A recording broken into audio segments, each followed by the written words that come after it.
रही हो, अगर तुम मैनपुर से हो तो ये वीडियो ला पूरा देखो ना।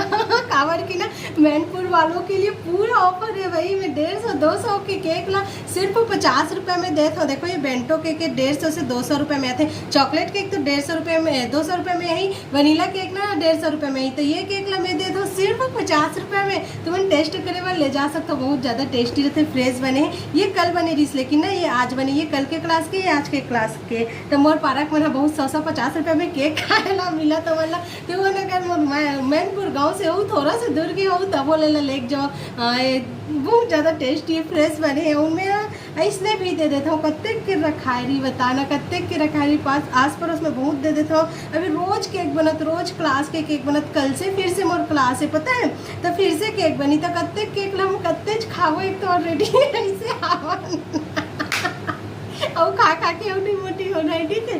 तो एक तुम्हारा ना कम में दे दे।